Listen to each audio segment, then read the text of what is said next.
2024 সালের 5 আগস্ট জুলাই বিপ্লবের পর পুনর্গঠিত আন্তর্জাতিক অপরাধ ট্রাইব্যুনালে আজকে প্রথম ফরমাল চার্জ দাখিলের মাধ্যমে আনুষ্ঠানিক বিচারের যাত্রা শুরু করল। ইতোপূর্বে ট্রাইব্যুনালের তদন্ত সংস্থার পক্ষ থেকে বিজ্ঞ চিফ প্রসিকিউটর বরাবর যে তদন্ত প্রতিবেদন দাখিল করা হয়েছিল সেটি ছিল জুলাই গণঅভ্যুত্থান চলাকালে চাংখারপুলে সংগঠিত মানবতা বিরোধী অপরাধের অভিযোগে।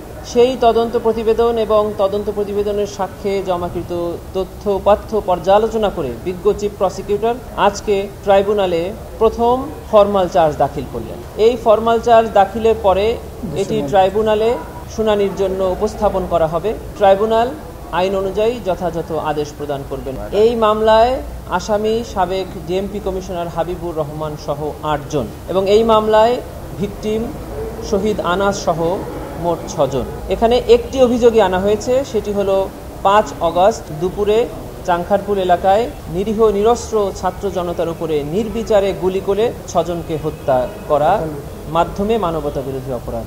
আমাদের এই আইন অনুযায়ী এই ফরমাল চার্জটি ট্রাইব্যুনালের কাছে যদি স্যাটিসফ্যাক্টরি মনে হয় তাহলে ওনারা এটিকে আমলে গ্রহণ করবেন এবং যে সকল আসামিরা উপস্থিত আছেন তাদেরকে একটি করে এই কপি প্রদান করার জন্য বলে দিবেন।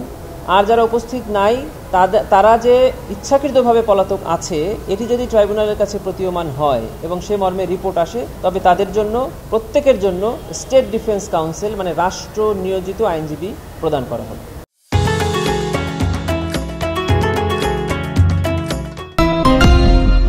পরবর্তীতে 4 শুনানি, পরবর্তীতে সাক্ষী উপস্থাপন, এভাবেই ট্রাইব্যুনালে বিচার কাজ আইন অনুযায়ী এগিয়ে যাবে। দুজনের কেউই ট্রাইব্যুনালে এখন পর্যন্ত কোনো ব্যাখ্যা দেয়নি, তবে ট্রাইব্যুনাল রেজিস্ট্রার অফিস পক্ষ থেকে আমরা জানতে পেরেছি যে 2 জন অভিযুক্তর কাছেই ট্রাইব্যুনালের এই যে নোটিশ সেটা জারি হয়েছে এবং সেই জারি হয়েছে মর্মে ফেরত এসেছে।